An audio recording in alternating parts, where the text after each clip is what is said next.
이번에 임현균입니다. 오늘 저는 이렇게 네 분의 아주 멋진 박사님들 모시고요. 4차 산업혁명에 대해서 이야기를 나눠보도록 하겠습니다.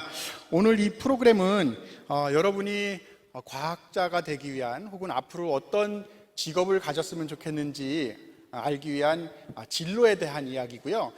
더불어서 4차 산업혁명이 자꾸 일어난다고 하니까 과연 우리는 어떤 일들과 어떤 공부를 하고 어떤 대비를 해야 되는지 궁금해질 수밖에 없습니다. 그런 여러 가지 사안들을 위해서 준비된 프로그램입니다. 과학톡이고요. 이 프로그램은 엑스스템, 스템의 약자는 사이언스, 테크놀로지, 엔지니어링, 매스매틱스 이렇게 네 가지죠. 그러한 여러 가지 과목들을 뭉뚱그려서 융합시켜서 새로운 학문을 하는 것인데요. 대전시와 그리고 대전 마케팅공사 그리고 따뜻한 과학자들의 모임 벽돌 한 장 그리고 대전 대덕연구단지의 유일한 과학을 전문으로 하고 있는 신문사가 있습니다. 대덕넷이라고 이렇게 네 개의 기관들이 주체가 돼서 진행하는 프로그램입니다. 우선 박사님들을 소개하겠습니다. 한국에너지기술연구원에 계시는 곽지혜 박사님이신데요. 이분이 굉장히 지혜롭게 태양광 전지를 잘 만들고 계십니다. 그래서 오늘 모시겠습니다. 큰 박수로 환영해 주시기 바랍니다. 네, 인사만 하지 마시고요. 한 1분 정도 자기소개를 해주시면 감사하겠습니다. 네. 네. 생방송이다 보니까 연습이 안 돼 있어서 인사만 하는 건지 자기소개를 하는 건지 자기소개를 드리자면 지금 저희 임 박사님께서 제가 이제 태양전지를 잘 만들고 있다고 하셨는데요. 저는 한국에너지기술연구원에서 태양전지 연구를 하고 있는데 지금은 이제 신재생에너지 연구소장으로 근무하고 있습니다. 태양전지는 이제 혼자 잘 만드는 건 아니고 저희 연구소에 한 30명 가량의 이제 정직원들과 또 한 30명 가량의 학생이나 또 스태프들이 함께 힘을 합쳐서 다양한 태양전지 연구를 하고 있습니다. 네, 반갑습니다. 네, 감사합니다. 두 번째 모실 박사님은요. 지금 두 번째가 전력연구원의 최우성 박사님이시죠? 네네. 리스트하고 아는 자리하고 바꿔서. 자, 그러면 전력연구원에 계시는 최우성 박사님이시고요. 아주 우수한 성과가 많으셔서 이름도 우성이라고 지시는 것 같습니다. 보통은 전력하면은 발전소가 생각이 나고요. 발전소에는 뜨거운 연료를 태우고 거기서 전기를 뽑아 쓰는데요. 그런 뜨거운 시설들을 오래 쓰기 위해서는 수명 예측이나 지금 현재 잘 돌아가고 있는지 문제는 없는지 관찰하는 것이 굉장히 중요하거든요. 그런 것들을 이 우수한 두뇌, 즉 요즘 많이 얘기하고 있는 AI를 써가지고 관찰을 하고 계십니다. 최우성 박사님을 모시겠습니다. 큰 박수로 환영하겠습니다. 네, 앞서 소개해 주신 것처럼 저는 한전전력연구원에서 근무하고 있는 최우성이라고 합니다. 말씀하셨던 것처럼 저는 이제 아까 스템에서 엔지니어링 말씀하셨는데 어떤 순수 과학보다는 엔지니어링 어떤 공학적인 측면에서 AI 기술을 어떻게 좀 유의미하게 이용할 수 있을까 하는 연구들을 좀 수행을 했었습니다. 그리고 올해에는 저희 연구원에서 연구 전략실로 자리를 옮겨서 잠깐 에너지 관련된 좋은 과제들을 지금 만드는 일들을 기획하고 있습니다. 예, 만나뵙게 돼서 너무 반갑습니다. 네, 반갑습니다. 네, 자세한 내용은 조금 이따가 더 들어보기로 하고요. 그리고 제 세 번째 앉아 계신 박사님은 대전 과학고등학교의 선생님이시기도 하고 박사님이시기도 합니다. 최근에 대덕넷 기사에 크게 나섰습니다. 선생님이 바쁘신 중에도 불구하고 코로나 바이러스의 발생 현황과 어디에서 지금 문제가 있는지를 사람들한테 경각심을 알려주기 위해서 종치듯이 열심히 알려주신 김종헌 교수님, 박사님, 큰 박수를 모시겠습니다. 네, 반갑습니다. 네, 저는 대전과학고에서 물리를 가르치고 있는데요. 데이터를 분석하는 게 너무 재미있고 또 그래서 학생들과 같이 함께 데이터도 분석하면서 미래의 과학자는 어떤 모습일까 그런 과학자의 모습을 시키기 위해서 나름대로 고군분투하고 있습니다. 감사합니다. 네, 감사합니다. 마지막으로는 한국전자통신연구원, 보통 우리가 애들이라고 하고요. 거기서 우리가 보통은 조물주 그러면 여러 가지 물건을 세상에 있는 것을 만든 사람을 보통 조물주라고 하잖아요. 근데 거기서 이제 사람의 얼굴을 이렇게 자유자재로 만드신다고 해서 조영주 박사님이 마지막으로 기다리고 계십니다. 큰 박수로 모시겠습니다. 예, 안녕하세요. 한국전자통신연구원에서 시각지능을 연구하고 있는 조영주라고 합니다. 네, 제 고등학교 별명이 나올 줄 생각도 못했는데요. 네, 저는 시각지능이라고 해서 여러분들이 많이 보셨을 인공지능으로 이미지에서 유의미한 정보를 추출을 하거나 동영상에서 행동 인식 같은 것을 하는 연구실에서 연구를 하고 있고요. 아까 소개해 주신 것처럼 저는 그 여러 분야들 중에서 이미지를 실제로 인공지능이 만들어내고 이런 것들이 실생활에 어떻게 적용되는지를 조금 개인적으로 연구를 하고 있는 연구원입니다. 잘 부탁드립니다. 네, 감사합니다. 이제 한 분 한 분 그 자세한 이야기를 좀 나눠보기로 하겠는데요. 예를 들면 지금 제 옆에 계시는 곽지혜 박사님한테 아까 제가 굉장히 지혜롭다고 말씀을 드렸지만, 이제 우리의 앞으로의 생활들, 지금 우리가 고통을 갖고 있는 것도 바이러스라고 하는 그 보이지 않는 녀석한테 굉장히 우리가 고통을 겪고 있지 않습니까? 어디 여행도 못 가고 좋은 사람들과 만나서 대화도 못 하고 대화는 하되 입을 가려야 되고 여러 가지 불편한 점이 많은데요. 앞으로의 우리가 한 30년, 50년을 내다봤을 때 굉장히 중요하게 생각되는 기술들이 있습니다. 가장 대표적인 것들이 IT 분야가 있고요. 그 다음에 에너지 분야가 있습니다. 그 에너지 분야 중에서 지금 우리가 쓰고 있는 화석연료를 대체할 수 있는 것들이 무엇이 있는가를 굉장히 고심하는 과학자들이 많으신데요. 그 대표적인 과학자가 바로 이 곽지혜 박사님이신데, 곽지혜 박사님이 옛날에 쓰셨던 그 이야기들 중에 미국에서 공부하시면서 여성 과학자가 성공하려면 끄떡없는 노력과 그리고 일과 가정의 어떤 밸런스를 균형을 잘 잡아야 된다고 이렇게 말씀하셨는데, 그로부터 이 기사가 2005년 정도 나왔는데 한 12년 후에 또 신문에 크게 나셨습니다. 그 태양열 전지판에 대한 효율을 굉장히 좋게 만드셔서 또 한번 과학계를 놀라게 하셨는데요. 일단 그런 그 뒷 이야기를 한번 좀 들어보도록 하겠습니다. 네, 부탁드리겠습니다. 네, 좀 각본에 없던 질문이라. 제가 이제 미국에서 공부를 하진 않았고, 또 이제 우리 박사님이 무슨 기사까지 보고 오셨을까, 제가 조금 긴장을 해야 되는 것 같은데, 제가 이제 프랑스에서 공부를 했어요. 그래서 프랑스에서 공부할 때까지만 해도 제가 이제 태양전지를 하진 않았습니다. 이제 에너지 관련 일은 하긴 했는데, 그리고 이제 일과적 양립 관련해서 이제 또 우리 대덕넷에서 또 대담도 하고, 뭐 이런 행사들이 많아서 많이 오게 되었었는데요.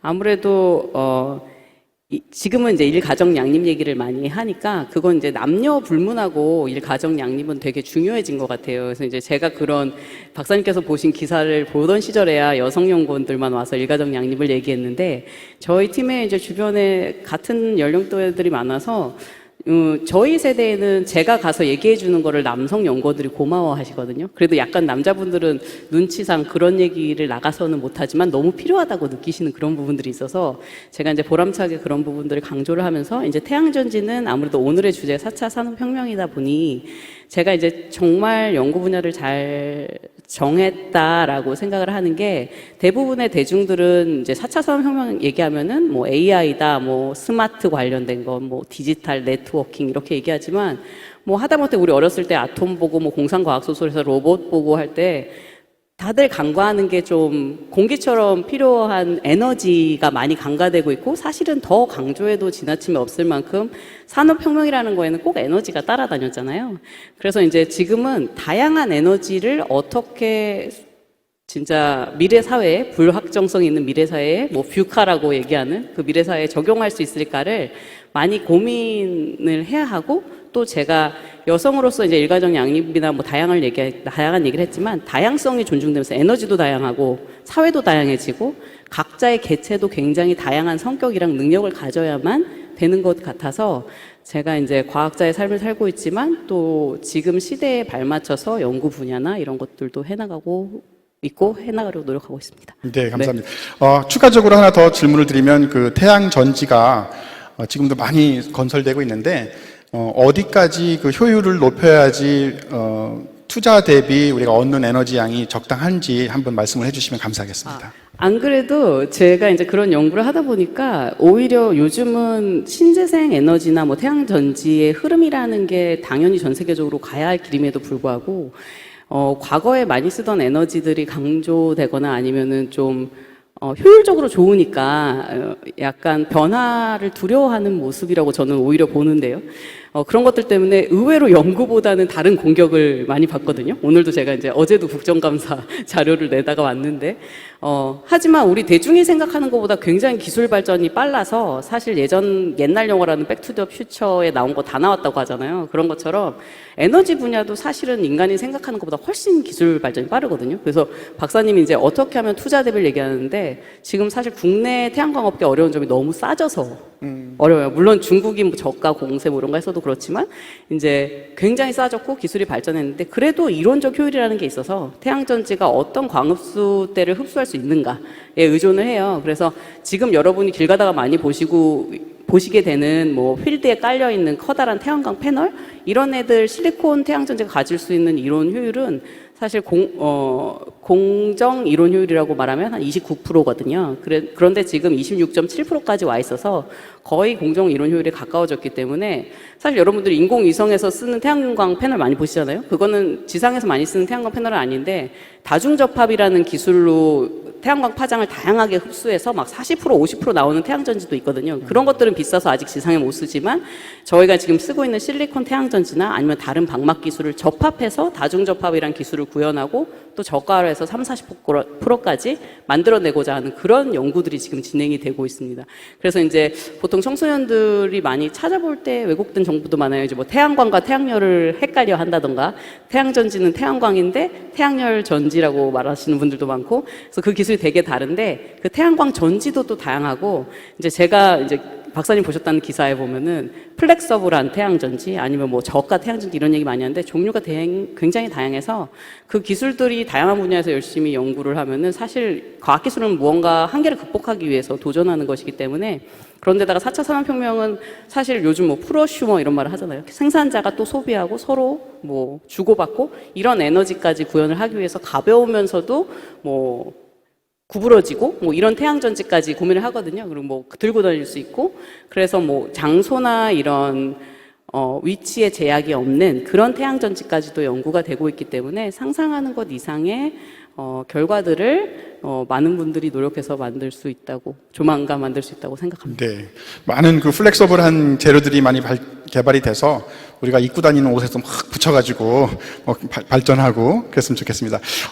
에너지 이야기가 나왔으니까 우리 최우성 박사님께서는 그동안 이 발전소에 있어서 설비가 되게 문제가 많았는데 그거를 어떻게 하면 잘 모니터링하고 잘 관찰하고 문제가 되는지를 열심히 연구를 하셨어요. 그래서 최근에 이제 기계연구 학회에서 상도 받으신 걸로 알고 있었는데, 지금 우리나라의 발전소에 있어서의 어떤 문제점이라든가 너무 늙어가지고 장비가 별로 안 좋을 수가 있어요. 그죠? 그러면 그걸 잘 모니터링해서 빨리 교체해줘야 되는데 어떻게 했으면 좋겠는지 이런 말씀을 좀 나눠주시면 감사하겠습니다. 좀 어려운 질문을 해주셨습니다. 아, 그래요? 네, 쉽게 해주세요. 질문은 어렵지만. 어렵다기보다는 좀 더 민감한 질문이 좀 더 정확한 표현이 맞을 것 같고요.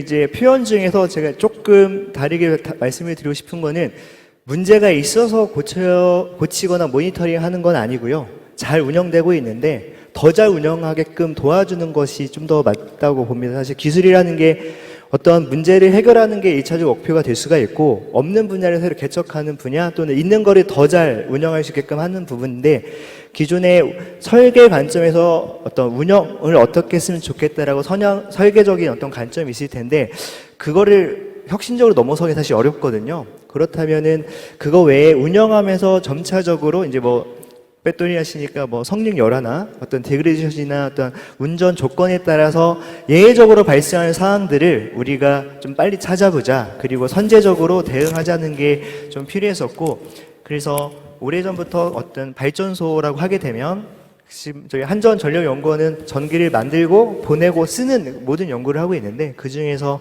전기를 발생하는 곳이 발전소거든요. 거기서 뭐 핵심 설비라고 하는 설비들이 문제 없이 잘 돌아가게끔 지속적으로 감시하는 거, 그 다음에 혹시나 전혀 예상하지 못한 문제들이 발견했을 경우에 사람이 하지 않고 좀 어떤 데이터를 기반으로 해서 좀 더 빠른 정보를 줄 수 있지 않을까 하는 연구들을 하고 있고요.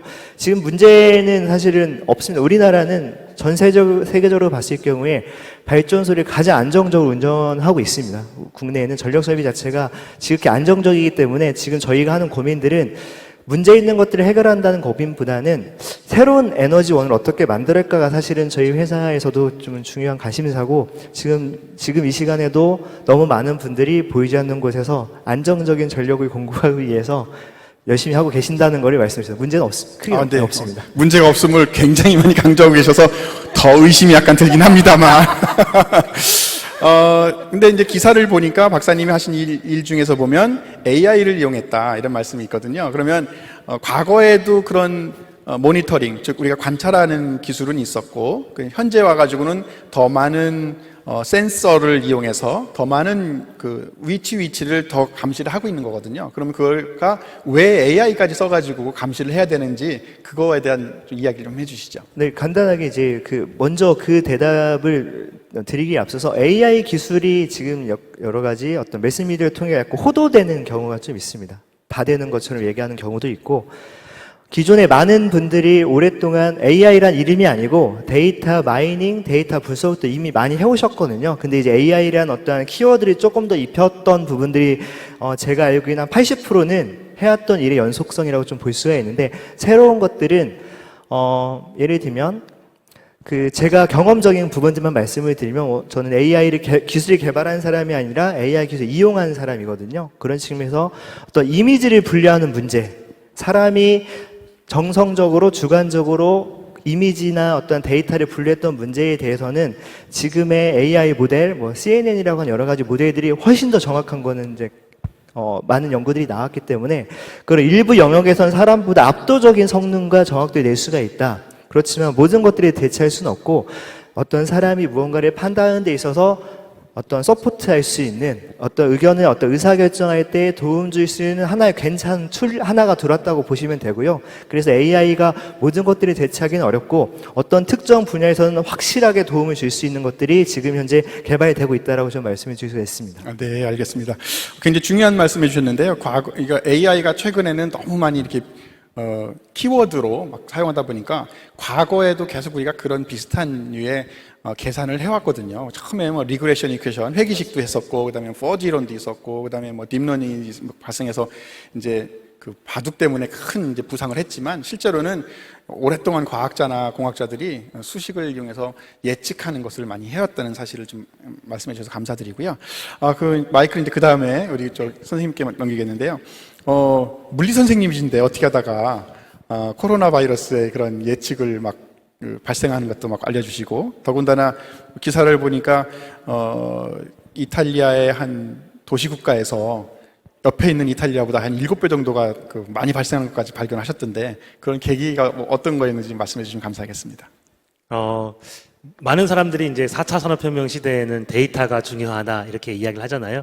그래서 주로 학교에서 생산되어지는 각종 데이터를 분석을 해서 기존에 우리가 간과했던 그런 문제들을 발견하고 해결하는 그런 쪽에 관심이 많았었는데, 이거를 조금 일상생활까지 확장을 시켜보자라는 생각이 들어서, 그래서 코로나19와 관련된 데이터도 분석을 하고, 또 많은 사람들이 데이터에 기반해서 생각하고 판단하기보다는 그냥 막연한 생각이나 느낌 이런 걸로 판단하고 기사를 쓰고 또 그걸로 대화하는 걸 보고, 좀 데이터를 바탕으로 과학적으로 합리적으로 좀 판단하고 생각하는 그런 걸 한번 해보고 싶다라는 생각이 들어서 코로나19를 분석하게 됐고요. 지금도 가끔 시간 나면 데이터 분석하고 있습니다. 네. 저는 선생님의 그런 그런 모습을 보고 되게 좋았던 것이, 일반적으로 학교가 업무가 되게 많으시잖아요. 근데 그럼에도 불구하고 이렇게 프로그램 짜셔가지고 과학을 생활 속에 이렇게 접목을 시켜주신 아주 좋은 예를 보여주신 것 같아요. 학생들의 반응은 어떻던가요? 학생들은 사실 코로나19와 관련해서 제가 강의 나가고 유튜브 하는 거 잘 몰라요. 그래요? 그거는 그냥 온전히 제 취미 생활이고. 취미 생활로. 네. 저는 이제 주로 학생들한테 요즘에 실험을 해서 실험 결과를 머신러닝으로 AI로 분석을 해서 한번 개선을 해보자 이런 프로젝트를 하고 있거든요. 그러다 보니까 아이들도 이게 미래의 과학자는 그냥 단순히 실험해서 어떤 결과를 뽑아내는 것이 아니라 실험 결과를 이렇게 머신러닝이나 또는 딥러닝 이런 걸로 데이터를 분석할 수도 있겠구나. 그렇게 했을 때 또 더 성능이 많이 향상시킬 수도 있겠다. 이런 것들을 아이들이 좀 느낄 수 있도록 도와주는 쪽으로 그렇게 열심히 노력하고 있습니다. 네, 감사합니다. 이번에는 그 AI 이야기가 계속되는데요. 최근에는 AI가 글도 쓴다, 그림도 그린다 하지만 되게 중요한 것들이 이제 AI를 똑똑하게 만들려면 그 트레이닝 셋, 훈련용도 필요하고요. 그 다음에 얘가 정말로 똑똑한지 실험하려면 또 테스트하려면 테스트 셋도 필요하고, 그래서 그 사람의 얼굴 특히 이제 구별하고 아니면 그걸 변형시키고 하는 것이 되게 중요할 텐데, 그런 이야기로 굉장히 많이 화제가 되셨어요. 어떤 일을 주로 하셨는지 좀 소개를 간단하게 부탁드리겠습니다. 아, 예. 저는 이제 인공지능이 보통 처음 이제 화두가 된 거는 컴퓨터가 이제 뭐 개와 고양이를 사람보다 더 잘 구별한다. 이런 식으로 어떤 클래시피케이션 같은 데이터셋을 잘 구별해내는 이런 쪽으로 많이 화제가 됐었는데요. 이제 그 분야를 이제 슈퍼바이즈드 러닝이라고 해서 이제 데이터와 트레이닝 셋과 테스트 셋이 정확하게 레이블이 구성되어 있는 데이터셋들에 대한 이야기입니다. 근데 이제 그러한 데이터셋들은 이제 한정되어 있는 태스크들이 너무 많아서 제 생각에는 레이블 없이 좀 데이터를 스스로 만들어내는 언슈퍼바이즈드 러닝에서의 이제 인공지능을 조금 연구를 하고 있었는데요. 이제 여러분들이 들어보신 분들도 있고 안 들어보신 분들도 있을 텐데 최근에 이제 딥페이크라고 해서 이제 얼굴을 바꿔치기 하는 거죠. 그래서 이제 오바마가 이제 절대로 해선 안 되는 언어를 하는 이제 영상들이 이제 페이크 영상으로 만들어진 적이 있었는데요. 이제 크게 세계적으로 화제가 됐었습니다. 근데 이제 그런 식으로 어제 AI가 스스로 이제 페이크 동영상이나 페이크 이미지를 만들어내는 시대가 왔는데 그러한 부분에 있어서의 기술을 어떻게 하면 좀 사람들한테 친숙하고 이러한 기술들도 우리가 사람들한테 도움이 되게 만들 수 있는지에 대한 연구를 하다가 아까 소개해 주신 연구를 만들어냈고요. 제가 만든 기술은 이제 이미지를 조금 이제 전문가처럼 이제 포토샵이라고 하죠. 포토샵을 많이 써서 사람들이 이미지 수정을 하는데 되게 전문가가 되기 힘들어요. 그런 비싸기도 하고 전문가 수준으로 이제 이미지를 수정을 하려면 되게 많은 트레이닝이 필요한데 이러한 것들도 일반인들이 조금 더 손쉽게 어떻게 하면 손쉽게 이제 전문가처럼 수정을 할 수 있는 일을 AI를 이용을 해서 만들어낸 기술이라고 생각을 하시면 될 것 같습니다. 네, 감사합니다. 제가 이 방송을 들으시는 여러분들을 위해서 일단 박사님들이 어떤 일들을 주로 하셨는지에 대한 개략적인 이야기를 좀 했었고요. 이제부터는 우리가 4차 산업혁명 그러면 떠오르는 것들이 많아요. 그래서 내가 관련되어 있는 분야에서는 어떤 공부를 해야 되고 그리고 어떤 종류의 직업이 사라질 것인가 그리고 어떤 종류의 직업이 새로 생길 것인가에 대한 이야기를 좀 나눠보도록 하겠습니다. 우선 자유롭게 하시되요. 뭐 제가 생각나는 대로 손을 들어주시면 제가 또 이렇게 지목을 하실 수도 있고 아니면 먼저 옆에 있는 박 박사님한테 에너지가 매우 중요한 일이긴 한데 앞으로 4차 산업혁명 혹은 다음 세대를 위해서는 어떤 공부를 좀 더 많이 해야 될까요? 네, 안 그래도 제가 이 4차 산업혁명이나 뭐 AI 이슈가 한 몇 년 전부터 아무튼 대두가 됐잖아요. 그때도 저도 출연연이나 뭐 또 이런 대덕넷이나 다른 데서 하는 강연이나 어린이들 같이 가서 듣는 것 하면 이제 박사님들이나 교수님들이 4차 산업혁명 미래 시대에 없어질 직업 해서 애들이 되고 싶은 많은 직업을 막 거론을 하시는 거예요. 그래서인지 저희 애한테 엄마 내일 여기 가야 되는데 이제 저희 애도 이제 중딩이라서 너가 생각할 때는 무슨 직업이 없어질 것 같아? 무슨 직업이 정말 필요할 것 같아? 그랬더니 애가 AI를 컨트롤하는 직업이라고 하더라고요. 그래서 저는 사실 낙관론도 있고 비관론도 많지만 정말 AI가 모든 걸 다 하게 될 수 없다고 생각을 하거든요. 그래서 뭐 지금이 그렇게 우리가 상상하는 미래만큼 오진 않았어도 사실 제가 고등학교 때 나중에 진로 뭐 되고 싶니 말할 때랑은 세상이 많이 달라져서 뭐 이런 말씀 하시는 분들 많거든요. 나는 이런 직업을 택했는데 그때는 이게 엄청 잘 나갈 거라고 했었어. 그래서 이 과를 갔지. 이런 말씀 하시는데 현재 사실 그때랑 하나도 안 맞아요. 그래서 저희가 지금 앉아서 그때 되면 이럴 거야 라고 하는 것도 사실은 고민해보는 의도는 있을 때 그때 되면 되게 다를 것 같아요. 그래서 뷰카라는 말도 나왔을 것 같고, 그런데 아이러니하게도 디지털 시대가 된다고 하는데 저는 많이 해야 되는 게 결국은 독서일 것 같다는 참 올드한 대답을 하게 되더라고요.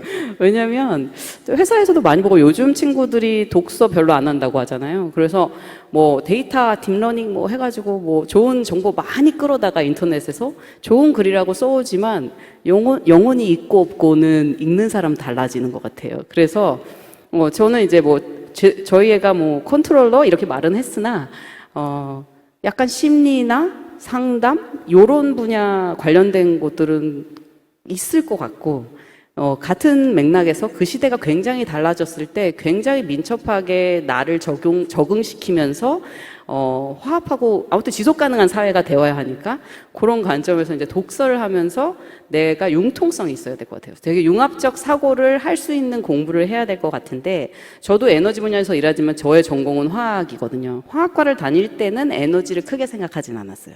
제가 에너지를 하게 될 거라고도 생각은 하지 않았죠. 과학을 하지만.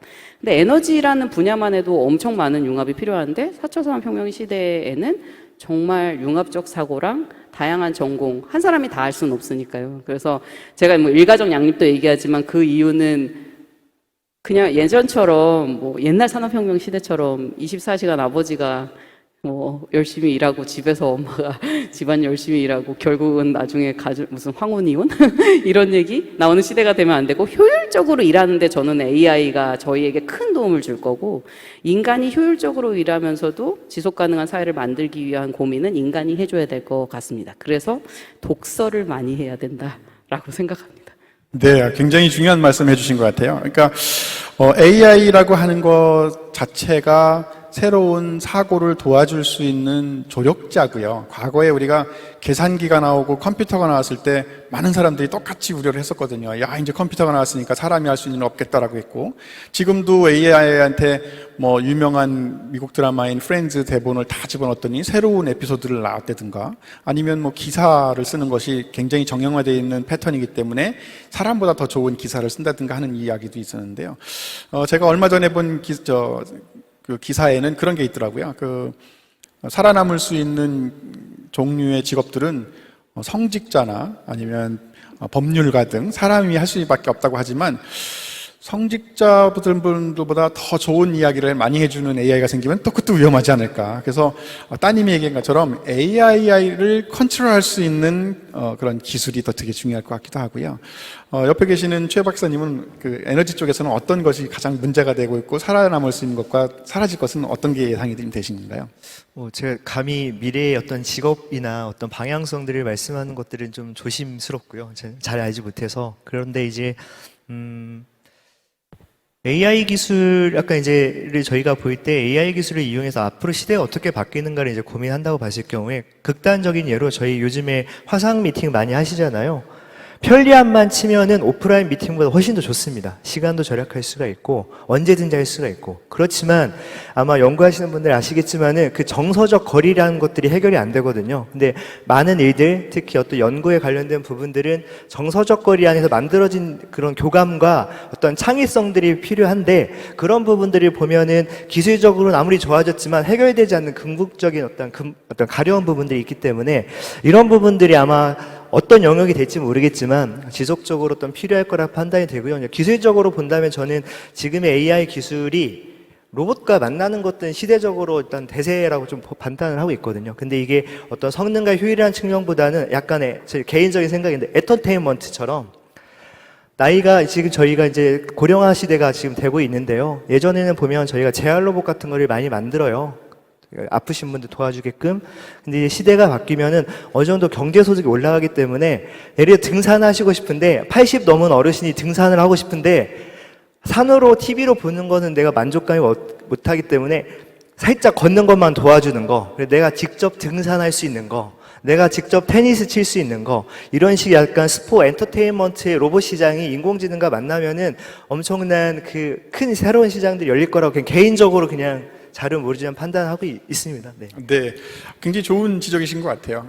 에너지 분야에서 일하시는 분이라 그런지 뜨거움이 있어야 된다. 사람들 간에 어떤 체온 교류가 있어야 된다. 이것이 바로 사람이 같이 더불어서 살아가는 중요한 이유이지 않을까 이렇게 말씀하셨는데요. 매우 중요한 말씀이라고 생각이 들고요.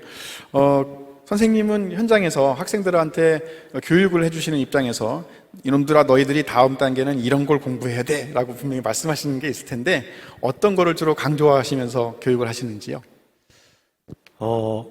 지금 우리가 보고 있는 직업군이 하고 있는 일하고 그러니까 너희들이 세상에 나가서 그 직업, 예를 들어서 과학자가 됐을 때 하는 일은 많이 다를 거다라고 이야기를 하고 있습니다.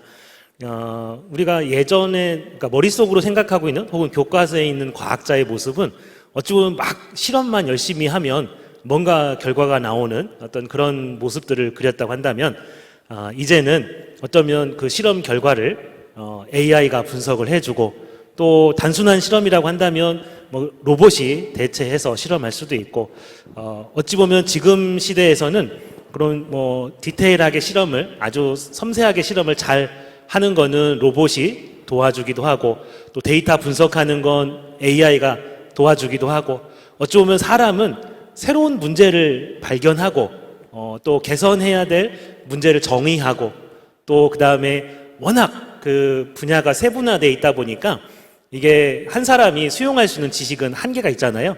그래서 결국은 다른 사람들과 같이 협력하고 또 STEM이라고 하는 이런 용어, 학교에서는 STEAM이라고 하는 용어가 더 보편화되어 있는데요.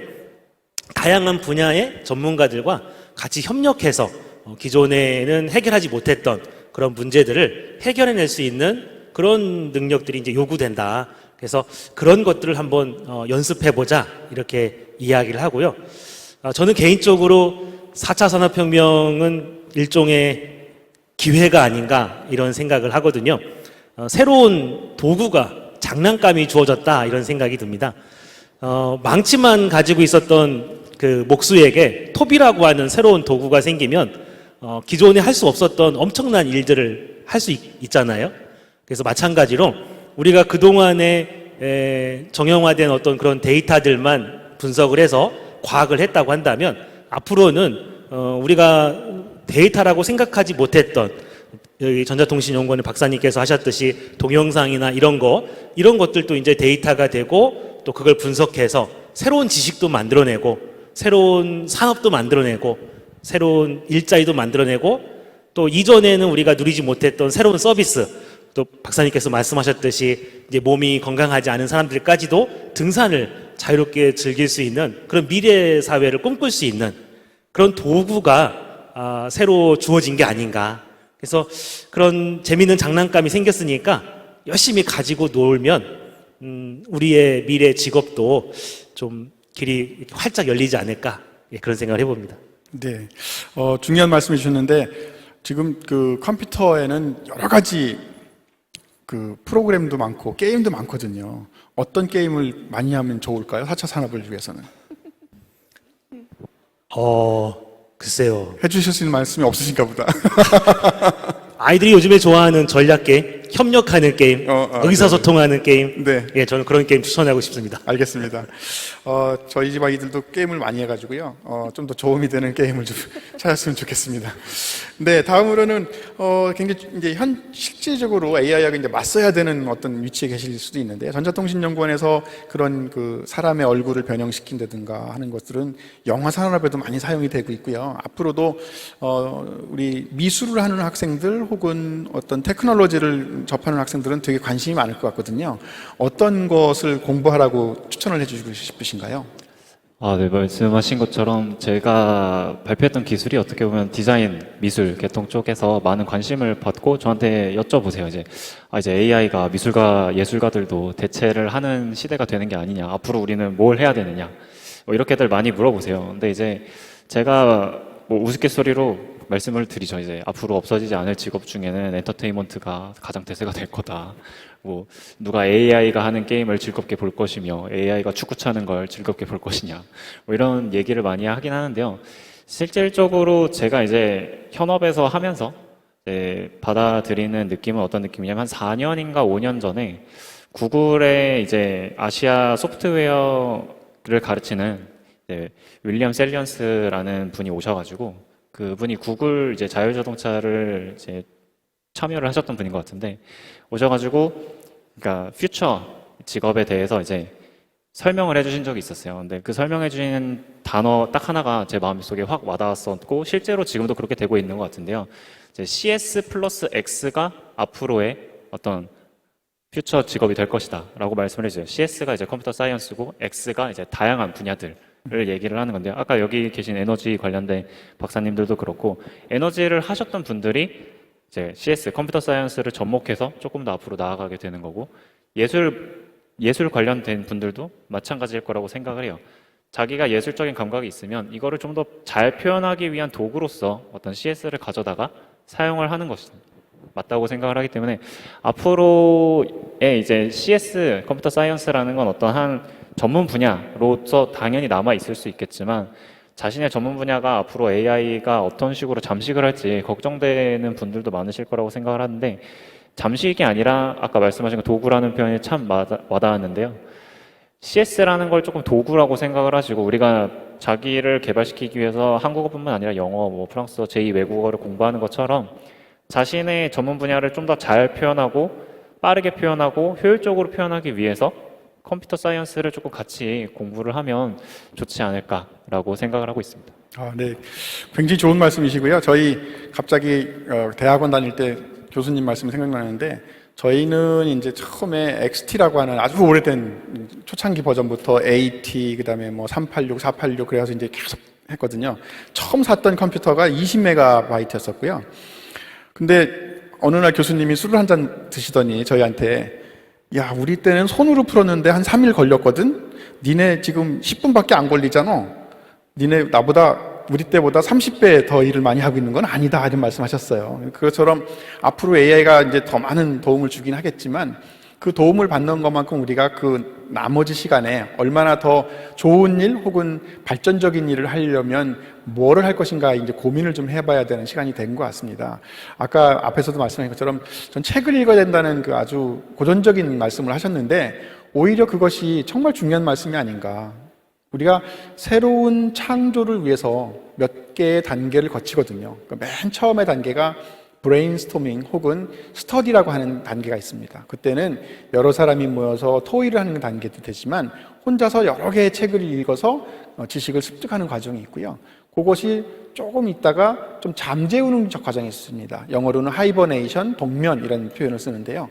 그런 지식의 축적이 동면 과정을 통해서 그때는 이미 발효가 막 되는 겁니다. 머릿속에서 지식이 막 발효가 돼서 지식끼리 서로 손잡고 막 토의하고 이런 과정이 있는 거죠.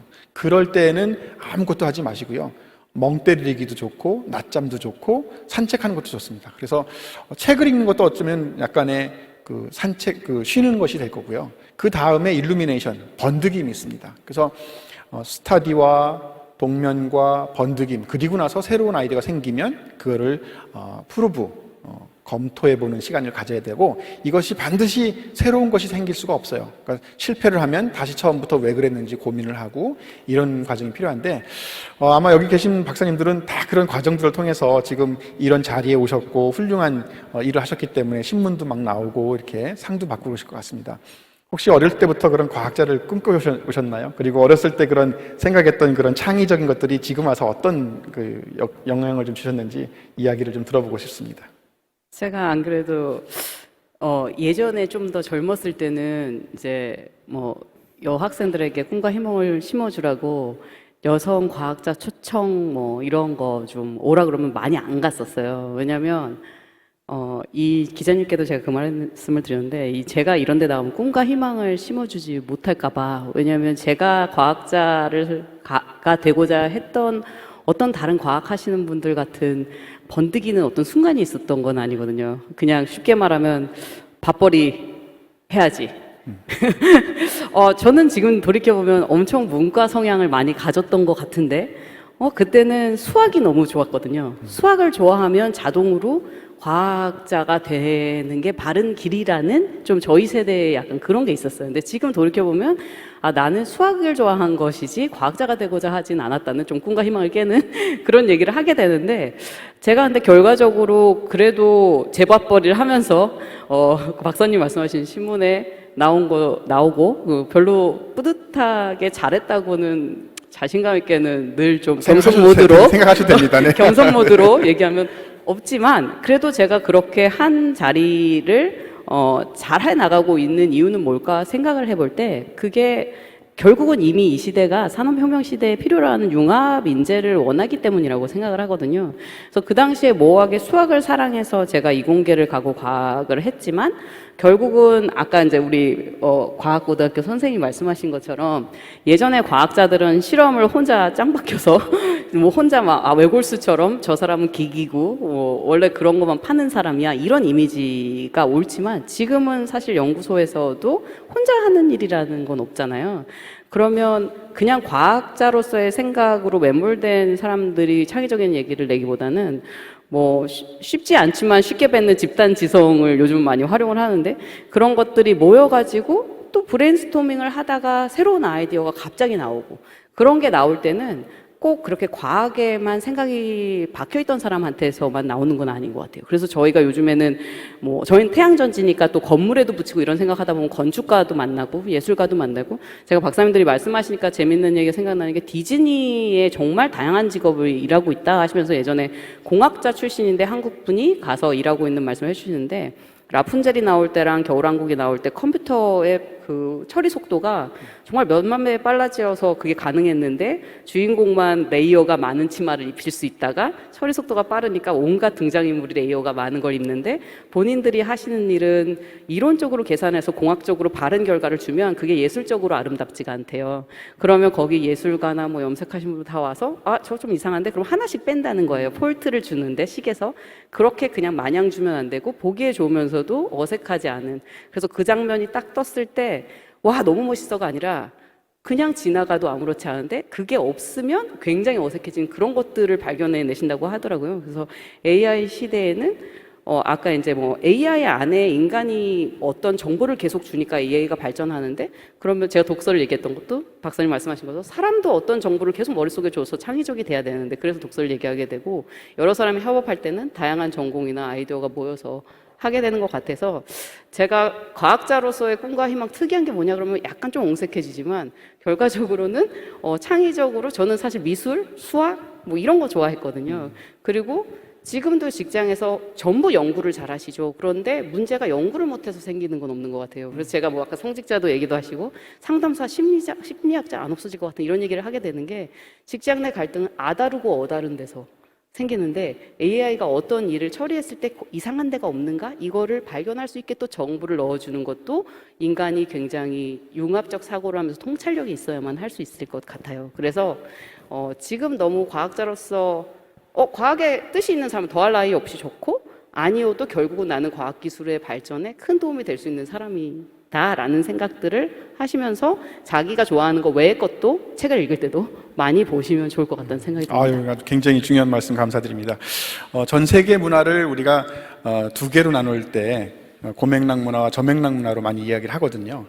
저맥락 문화는 독일이나 미국이나 유럽 사람들이 좀 까칠한 성격들, 뭐 옆에 사람하고 별로 대화도 안 하고 자기의 어떤 그 고유 영역을 침범하지 않는 문화를 저맥락 문화라고 하고요. 우리와 같이 상대방한테 되게 관심이 많아서 결혼은 했수, 뭐 애는 몇 명이요, 뭐 이거부터 시작하잖아요. 이게 상대방에 대한 관심이 고맥락 문화라서 때로는 현대 사회에 있어서 고맥락 문화가 약간 불편하다 이런 사람들도 있지만.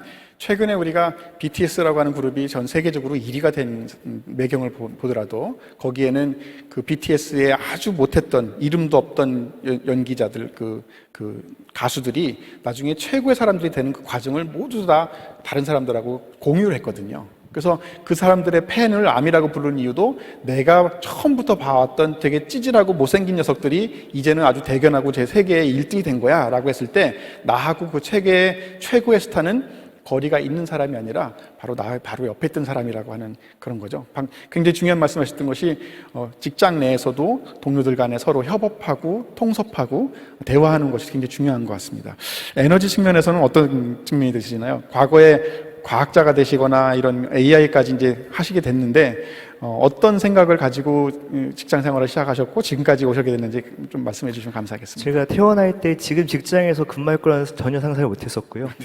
근데 대부분 일반 대중, 뭐 저를 포함해서 그 과학자라고 하는 약간 뭐 뉴튼, 아인슈타인, 뭐 근대 현대물리학 파인만 같은 정말 거명한 거물 때문에 과학자라는 약간 좀 거부감이 느껴지는 직업군이 좀 많은 분들한테 느껴지거든요. 근데 보통 자연 철학자로 시작을 해서 1930년에 캠브리지 대학교 W. 휴에 교수께서 과학자라는 명칭을 처음 쓰셨어요. 근데 제가 보면은 제가 이제 가끔씩 학생들 만날 때는 순수 과학 말고 과학과 공학을 좀 나눠서 설명을 하거든요. 과학은 자연 현상으로부터 어떤 법칙을 끄집어내는 게 과학자라고 저는 순수과학으로 정의를 하고, 저 같은 공학자들은 그런 알려져 있는 법칙들을 어떻게 유용하고 실용적으로 만들 수 있는가를 고민하는 공학자라고 좀 보고 있는데, 제가 뭐 예전부터 공학자가 되고 싶었던 생각은 사실 없고, 저희 학창 시절의 고민을 거의 그대로 말씀을 해주셨어요. 저도 사실은 문과 성향의 사람이 맞고요. 문과에다가 어떤 책을 고르더라도 자연과학서보다는 문학소설이 먼저 손이 가는, 지금도 그렇게 되기 때문에 뭐 공학자를 위해서 뭐 많은 고민들을, 저도 이제 수학 좋아하다 보니까 자연스럽게 이과 가야 됐던 그런 상황이었는데, 기계공학을 제가 전공을 하고 있는데, 기계공학을 전공하면서 이게 기계공학이라는 게 미케이컬 엔지니어링인데 역학공학이거든요. 이게 아까 물리 선생님이 계신데, 힘을 다루는 모든 것들이 사실 건들 수 있는 게 기계공학이었고, 그런 공학적인 어떤 지식을 통해 가지고 좀 도움될 수 있는 것들이 상당히 많구나라고 해서 연구를 하고 뭔가 공부를 하다 보니까 매력적인 것들을 전 찾았던 케이스가 맞습니다. 근데 이제 해 나가면서, 그리고 제가 지난 학창 시절을 돌아보면 좀 호기심이 많았던 거는 있었던 것 같고요. 그 다음에 약간 자기 주도적인 부분들이 좀 있었던 것 같습니다. 지금 다른 친구들 뭐 여러 가지 AI 시대, 산업혁명 시대에 어떤 걸 해야 되나, 어떤 공부를 해야 되나, 그런 일, 뭐 코딩을 공부해야 되냐, 영어 수학을 공부해야 되냐, 이런 고민들 엄청 많이 할 거라고 보는데, 일단은 스스로 생각하는 게 제일 중요하다고 보거든요. 대부분 학원 선생님, 엄마, 아빠, 그리고 학교 선생님들이 다 프로그램 짜주고 인강 들으라면 듣고 할 수도 있어요. 이게 조심스러운 이야기긴 한데, 근데 그런 과정 속에서 본인이 왜 공부해야 되는지를 고민하고 공부하는 친구하고 그렇지 않게 공부하는 친구하고는 뭔가 좀 약간의 차별성들이 뭐 당장은 보이지 않지만 그런 것들이 보일 거라고 판단이 들었고, 제가 공학자로서 그래도 나름대로 좀 지켜오고 노력했던 부분들은 내 스스로 뭔가를 한 번 더 해보려고 했던 것들, 그리고 계속 호기심을 가지고 하려고 했던 부분들이 다른 어떤 저 스스로를 어떤 하나하나 조금씩 뭐 아주 대단하지 않지만 아주 조금씩 성장시킬 수 있는 힘이라고 판단을 하고 있고, 이거는 그래서 제가 공학자이긴 하지만 뭐 완성된 것도 아니고 엄청나게 많은 그 거물들도 많으신데, 저는 그런 저의 자기 주도성과 호기심 통해서 무언가를 개발하려고 하는 그런 노력들이 조금씩 성장을 시키고 있지 않나 생각을 하고 있습니다. 그래서 이런 것들이 만약 학생분들께서 좀 더 귀담아 들으시고 혹시나 그럴 수 있겠다라고 판단하신다면, 그리고 그런 마음을 가지고 현재 있는 상황 속에서 무언가를 정말 열심히 하신다면 좀 괜찮지 않겠습니다. 혼자 고민해서 내가 주도적으로 하는 것과 짜여진 상태에서 잘 따라가는 거하고는 좀 많이 다를 거라고 조심스럽게 말씀을 드리고 싶습니다. 네, 아주 되게 중요한 말씀 두 가지를 해주셨는데요. 하나는 과학자와 공학자의 개념 차이에 대해서 말씀하셨는데, 박 박사님도 아마 다른 이야기를 또 해주실 수도 있을 것 같은데, 근데 보통은 과학자를 그렇게 얘기하죠. 자연계에서 있는 현상에 대해서 규명하고 정리하는 사람들이라면, 공학자는 그것을 우리 삶 속으로 끌어들이는데 거기에 플러스 뭐가 붙어야 되냐면 돈의 개념이 좀 들어가야 됩니다. 그래서 이게 얼마나 싸게 잘 팔릴 수 있고 작동하는지에 대한 개념도 있어야 되는데, 혹시 다른 생각이 있으세요? 공학자와 과학자에 대한 차이에 대해서? 정확하게 박사님께서 이제 원래 이학 박사를 했다, 공학 박사를 할 때 개념이 그런 근원이 다른 건 맞는데, 결국은 저도 에너지 연구원 가서 해야 하는 게 과학과 공학을 다 해야 하거든요. 그래서 제가 뭐 신문에 논문 써서 나왔다, 이때까진 과학이고, 그런데 제가 신문 얘기를 하면서도 늘 좀 옹색한 기분이 드는 게 그런 거예요. 이제 전화가 막 와요, 신문에 나면. 근데 저희가 좋은 논문에 썼을수록 사실은 박사님 말씀하신 돈 되는 거랑은 아직은 먼, 사실 학생들이 들은데 해도 되는 얘기인지 잘 모르겠습니다만, 아직은 멀지만 정말 이거 굉장히 흥미로운 과학적 발견인데, 이런 것들일수록 좋은 논문이 나오거든요. 근데 결국 신문에 그거 좋은 논문 썼으니까 나오면 사장님들이 전화 와서 훌륭한 연구를 하셨는데 언제 제가 좀 가져다가 붙일 수 좀 죄책감이 드는 거예요. 그래서 결국은 연구자가 과학으로 시작했건 공학으로 시작했건 지금은 공학을 하시는 분들도 워낙 융합시대다 보니까 기계공학과에서도 막 바이오 뭐 해가지고 네이처 사이언스 써야 되고 써야 좋은 실적이고 사실 그게 지금 옳은 현상이라고는 크게 생각은 하진 않지만 결국은 그런 현상이 나온 이유도 융합의 시대이기 때문인 것 같거든요. 그래서 우리가 학위를 할 때는 무엇에 포커스를 맞췄냐에 따라 과학과 공학을 구분은 할 수 있는 것 같은데 결국 가야 할 길은 두 개가 또 융합되는 그런 일인 것 같습니다. 맞습니다. 예를 들면 요번에도 그 여성과학자 세 분이 노벨상을 타셨죠. 블랙홀 증명하신 분, 유전자 가위 때문에 하셨는데, 이 없던 현상 혹은 잘 모르는 현상을 되게 해주는 거에 대한 그 과학적인 규명을 했잖아요. 과거에 그 우리가 좀 많이 쓰고 있는 그 플레밍이 발견했던 그 항생제 같은 경우도 발견한 사람은 플레밍, 그거를 추출하는 기술을 가진 사람까지 해서 세 명이 타셨거든요. 맨 마지막에 또 두 분이 더 계세요. 회사에서 대량 생산할 수 있는 기술. 그분들은 사실 엔지니어링이었기 때문에 못 하셨는데 어찌 보면 그런 엔지니어링, 즉 공학을 하시는 분들도 많이 좀 상을 좀 타면 좋지 않을까 이런 생각이 많이 듭니다. 아까 또 중요한 것 중에 하나가 자기주도라는 말씀하셨어요. 학생들이 하고는 싶은데 혹은 사람의 어떤 의지가 나도 내가 자기주도 해가지고 굉장히 뛰어난 사람이 되고 싶어. 그러는데 잘 안 될 경우가 많거든요. 어떤 식으로 접근을 하는 것이 가장 자기주도를 성공적으로 할 수 있을까요? 아까 좋은 말씀 해주셨는데, 혼자 할 수 있는 공부는 한계가 있습니다. 확실하게.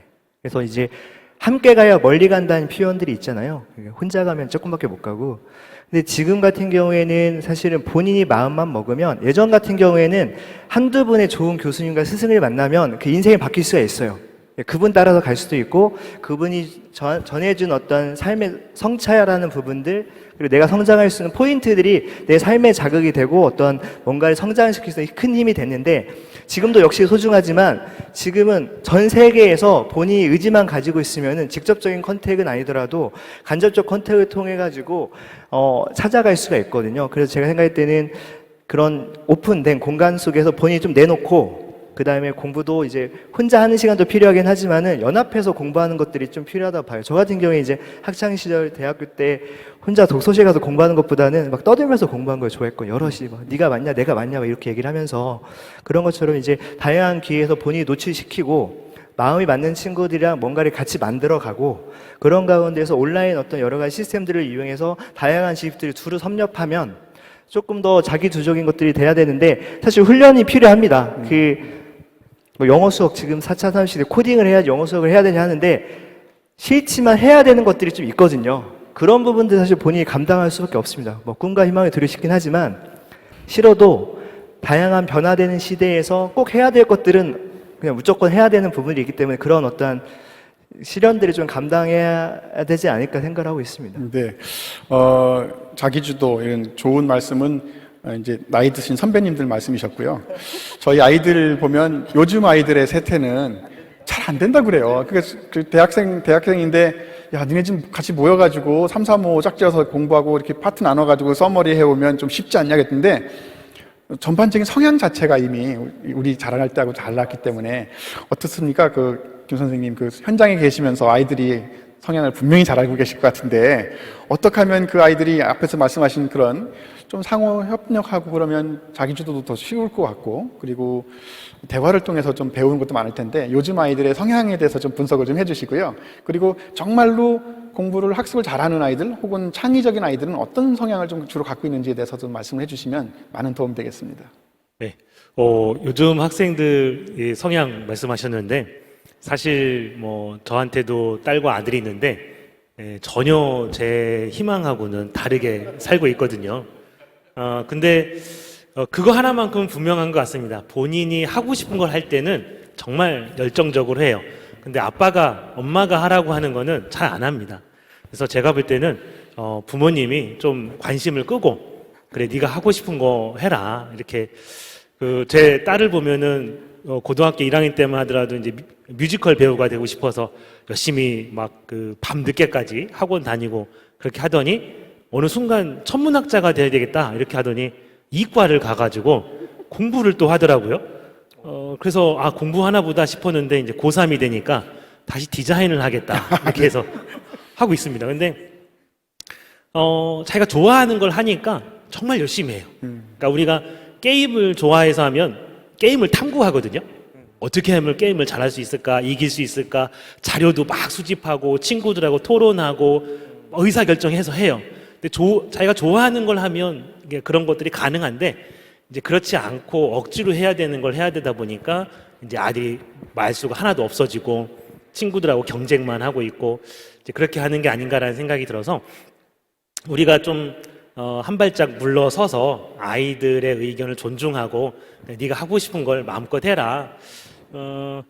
요즘에 그 BTS 또 뭐 여러 가지 문화 쪽에서 한국의 어떤 위상들이 많이 높아지고 있는데 한때 우리가 요즘 아이들 다 꿈이 연예인이다 이런 것들에 대해서 걱정을 많이 했는데 그 덕분에 어찌 보면은 문화 강국이 되지 않았을까라는 생각이 들기도 하고 또 한때는 이 정말 공부 잘하고 능력 있는 사람들이 과학이나 공학 그쪽으로 진로를 가야 되는데 다 의대로 빠진다. 이거 너무 심각한 거 아니냐.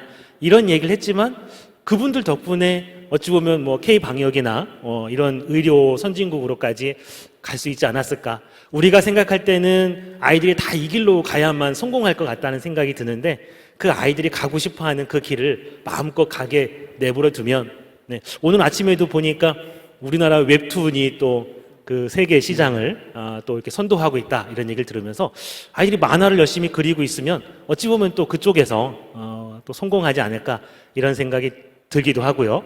그래서 그냥 조금 유연한 자세로 너희들이 살아갈 세상 속에서 너희들끼리 좀 잘 살아봐라 라고 해서 한 발짝 뒤로 물러서는 것도 굉장히 좋은 교육이라는 생각이 들기도 하고요. 두 번째, 이제 그 창의적이고 또 자기 주도적이고 어떤 역량이 뛰어난 학생들 같은 경우에는 이제 보통 보면은 그 학생들 같은 경우는 자기가 뭘 좋아하고 뭘 잘하는지에 대해서 잘 알고 있어요. 그래서 자기 자신에 대해서 잘 알아서 공부도 어떻게 해야 공부가 잘 되는지를 알아요. 그래서 박사님 말씀하셨듯이 친구들하고 토론하는 게 잘 되는 친구들은 그런 친구들하고 같이 스터디 그룹을 만들어서 토론하기도 하고 또 어떤 친구는 칠판에서 막 혼자 강의하듯이 공부하면은 공부가 잘 된다는 걸 알아요. 그래서 본인 스스로를 굉장히 잘 아는 것 같아요. 어떤 게 나한테 도움이 되고 또 어떤 걸 할 때 내가 즐겁고 행복한지. 그래서 그런 아이들 보면은 공부만 잘하는 게 아니라 동아리도 굉장히 열심히 합니다. 그리고 뭐 취미 생활도 굉장히 열심히 즐기고요. 왜냐하면 자기가 자기 자신을 잘 알고 잘 컨트롤하기 때문에 그런 특징들이 있고요. 그러다 보니까 그 친구들은 꿈과 목표가 분명한 경우가 많아요. 통계적으로도 분석을 해보면은 진로가 명확하게 일찍 결정된 학생들일수록 학업 성취도도 훨씬 더 뛰어나고요. 나중에 이제 성취 결과물 같은 경우도 보면은 확실히 차이가 많이 나거든요. 그리고 그 아이들은 자기 적성이나 분야 이런 것들을 잘 알기 때문에 굉장히 즐기면서 뛰어듭니다. 그래서 남들보다 엄청나게 많은 시간을 할애해요. 그래서 저 같은 경우도 이제 머신러닝으로 데이터 분석해서 이제 고리 비행기의 성능을 향상시키는 그런 프로젝트를 했었는데 머신러닝만 뭐 한 10시간 이렇게 돌린 친구들이 있습니다. 네, 그래서 아이들이 좀 즐겁게 할 수 있도록 장을 만들어주면 성공할 것 같다는 생각이 듭니다. 네, 알겠습니다. 여러 가지 말씀해 주셨는데요. 역시 엄마, 아빠의 입장에서도 자식 교육은 어렵다는 걸 또 말씀을 해주셨고요. 아마도 오늘 참석하신 분들 중에서는 우리 조영주 박사님이 제일 지금 이 방송을 보고 있는 그 젊은 학생들하고는 가장 가까운 세대라고 보여지는데요. 어떤 이야기를 해주시고 싶으십니까? 창의적인 사람이 되기 위해서 혹은 좀 더 성공하는 사람이 되려면 최소한 이 정도는 해보면 좋겠다 이런 것이 있을 것 같습니다. 네, 제가 제일 가깝다고 말씀해 주셨지만 저도 고등학교를 졸업한 적은 12년이 지났기 때문에 저랑 했을 때는 좀 다를 것 같고요. 아까 이제 교사님께서 말씀해 주신 것처럼 자기주도적인 학습이 제일 중요하다는 걸 저는 되게 늦게 알았어요. 그래서 내가 과학고를 떨어졌구나라는 생각을 학교도 하지만 그래서 자기주도적이라는 말이 정말 와닿고 그걸 어떻게 하면 할 수 있을까를 저는 청소년 때 하지 못했어요. 저는 청소년 때 하지 못하고 대학교 후반기, 그러니까 대학교를 졸업할 때쯤 이제 고민을 하기 시작을 했거든요. 그래서 제가 했던 고민들을 이제 이 방송을 보고 계시는 청소년분들이나 대학생분들은 지금 보실 때 좀 해보셨으면 좋겠어요. 말씀해 주신 게 가장 큰 키포인트라고 저는 생각을 해요. 내가 좋아하는 게 무엇인가, 내가 생각하는 꿈이 무엇인가가 정말 중요하다고 생각합니다. 내가 좋아하는 것에 내가 쏟아내는 열정과 시간은 남들이 쫓아하는 시간과 열정의 몇 배의 이상의 효율을 내기 마련이거든요. 저는 여기 지금 말씀하신 것들처럼 이과적인 성향이 매우 강한 아이였어요. 저는 뭐 학원을 다니지 않고 이렇게 어떤 프레임에 갇히지 않은 상태에서 제가 재밌어하는 거를 조금 공부를 많이 했던 스타일이었습니다. 그래서 저는 제가 야자 시간이 지금도 남아 있는지는 잘 모르겠지만 저는 방과 후 시간에는 약간 과학 그 실험실을 이제 빌릴 수 있는 어떤 특권을 좀 얻는 상태여가지고, 그래서 과학 실험실에서 이렇게 뭐 실험을 좀 해보거나 내가 재밌어하는 걸 스스로 찾아보거나 이렇게 뉴스에 나와 있는 뭔가가 있으면 이런 걸 해볼까 싶은 것으로 이렇게 어떻게 보면은 제가 대학을 가고 뭔가 제 공부를 했던 방법은 자기 포트폴리오를 작성하는 방식으로 어떻게 공부를 좀 했었다고 지금에 와서 좀 생각을 해봅니다. 그래서 여러분들이 많이 성적 당연히 중요한데요. 성적이 어떻게 매몰되지 않으시고 내가 성적 이외에 나를 표현하는 게 무엇인가, 내가 생각하는 게 무엇인가를 꼭 한 번쯤 고민을 해보셨으면 좋겠어요. 아까 과학자에 대한 단어도 여러분들이 생각하시는 것마다 다 다를 거예요. 저도 옛날에 이제 과학자에 대한 그 이미지는 뭐였냐면 그냥 화학자였습니다. 플라스크 들고, 뭐 스포이트 떨어뜨리고, 이런 게 과학자의 제가 생각하는 전부였는데, 아마 여러분들이 지금 생각하는 과학자는 지금 뭐 AI가 완전 붐이라서 그러겠지만, 여러분들이 생각하는 과학자는 이제 뭐 코딩에 관련된 뭐 과학자가 이제 뭐 대세기 때문에 그런 이미지가 머릿속에 박혀 계실 수도 있어요.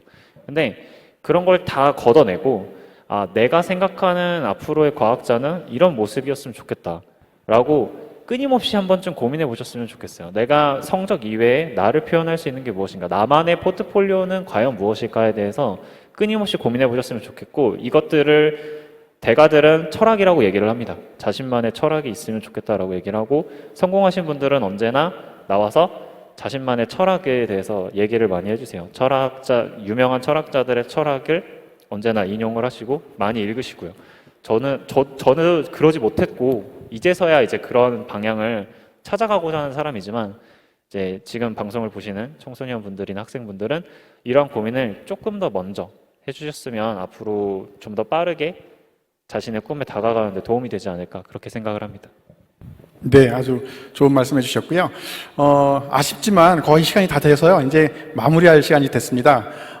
제가 거의 한 30초씩 드릴 테니까, 거의 한 글자, 단어, 혹은 문장, 뭐 이런 거 있지 않습니까? 까르페 디엠, 뭐 이런 거. 순간을 잡아라. 이런 이야기 하시면 되게 좋을 것 같아요. 그래서, 본인이 좌우명으로 삼고 있는 어떤 그 문장도 좋고요. 아니면 책을 열심히 읽자. 한 번 더 하셔도 되고, 돌아가면서 한 번 말씀을 좀 부탁드리겠습니다. 마지막에는 안녕 하셔야 됩니다. 네. 또 30초보다는 길어질 것 같긴 한데, 이제 과학자, 공학자의 구분을 아까 박사님께서 물어보셔서 제가 왜 좀 옹색해지는 포인트가 뭘까, 그렇게 생각하면 저는 약간 성향이 오히려 공학자였나? 이런 생각이 들거든요. 그러니까 제가 과학을 어렸을 때부터 마냥 추구하진 않았어도 뭔가 사회가 잘 되게 하는 방향, 내가 하는 일이 사회에 좋은 기여를 하고 싶다라는 생각은 확고했던 것 같아요. 그러다 보니까 이공계는 좀 더 가까운 시일 안에 내가 문화로 영향을 주는 게 내 눈에 보이기 이전에 이공학적인 기술로 좋은 영향을 주고 싶다는 생각을 했기 때문에 이 길을 걸었던 것 같은데, 그냥 이제 AI에 비관적이신 분들은 어떻게 나쁜 의도가 들어갔을 경우를 생각해서 그렇게 되는 것 같거든요. 그래서 결국은 사람이 AI에게 기술이 발전하도록 도울 텐데, 각자가 좀 선한 의도를 가지고 모두 잘 사는 방향으로 우리 기술이 쓸 수 있게 하는 고민을 하면서 지속 가능한 사회에 함께 잘 되는 방향으로 고민하는 그런 공부를 했으면 좋겠고, 어떻게 보면 한국의 학부형들은 사실은 AI가 해낼 일들을 위해서 아이들을 모두 학원에 많이 보내고 있는 것 같거든요. 수학이나 영어나. 그거보다는 진짜 아까 박사님이 말씀하신 것처럼 한 발 물러서서 미래 사회에 이것들이 의미 없어지는 점을 조금 생각하면서 다 같이 지속 가능한 사회에 협업할 수 있는 방향으로 공부하고 고민하는 그런 생활을 했으면 좋겠습니다. 네, 감사합니다. 안녕 이거 해요. 네, 저도 어린 시절부터 들었던 이야기 사실은 뭐 라떼 시리가 될 수가 있는데 Why가 정말 중요한 것 같긴 합니다. 왜 내가 이 시간에 여기 앉아 있고 왜 이 시간에 여러분께서 이거를 보고 계신지 그리고 왜 여러분들이 어느 공간에서 무언가를 해야 되는지에 대해서 한 번만 더 생각하시고 그걸 하신다면 조금 더 특별한 의미들이 가질 거라고 생각하고 있습니다. 그게 공부가 됐던 게임이 됐던 요리가 됐던 그런 거에 대해서는 어떤 게 중요하다 판단할 수는 없지만 그걸 하기에 앞서 좋아하는 걸 하기에 앞서서 내가 그거를 왜 해야 되는지에 대해서 남들이 정의하는 목적이 아니라 본인 스스로 딱 정의하는 목적들을 세우신 다음에 그걸 하신다면 여러분들이 무엇을 하셔도 어떤 나중에 정말 후회하지 않는 그런 삶들이 살아가지 않을까 생각합니다. Why? Why? 안녕. 안녕. 네, 저는 호기심이라고 말씀을 드리겠습니다. 여러분 속에 불타고 있는 그 열정이 있거든요. 그건 호기심을 통해서 발현이 된다라고 생각이 들고요. 그 호기심을 쫓아가다 보면은 미래 사회에서 요구하는 역량이라고 하는 것이 저절로 길러진다라는 생각이 듭니다. 그래서 호기심을 따라서 재미있게 열심히 사십시오. 감사합니다. 안녕. 감사합니다. 네, 어쩌다 보니 마무리를 하게 되는데요. 저는 아까 제가 말씀드렸던 것처럼 자기 포트폴리오를 단어로 말씀을 드리도록 하겠습니다. 여러분들이 1년 동안 고민만 하다가 보내는 시간보다는 자기 포트폴리오를 만들기 위해서 1년 후에 내가 한 가지만 한 어떤 사람이 될 것인지 여러 가지를 해보고 자기만의 포트폴리오를 꽉 채워져 있는 사람이 될 것인지는 그 이후 자신의 진로를 결정하고 자기 스스로에 대한 자기주도적 자신감, 호기심에 대한 근거, 확신을 얻기에 엄청나게 중요한 요소거든요. 그렇기 때문에 도전을 두려워하지 마시고 자기가 가지고 있는 것 외에 다른 것을 얻기 위해서 언제나 시간을 투자하십시오. 그런 도전, 그러니한 자기 포트폴리오를 만드는 것에 언제나 도전을 하시길 바랍니다. 네, 안녕. 네, 감사합니다. 1시간이 넘게요. 아주 연구단지에서 제일 유명하신 과학자들 모시고 이렇게 말씀을 나누고 좋은 철학적인 이야기 그리고 삶에 있어서의 중요한 이야기들을 들어봤습니다. 저는 호를 최근에 졌어요. 무식이라고 졌습니다. 없을 무자에 시기는 없다.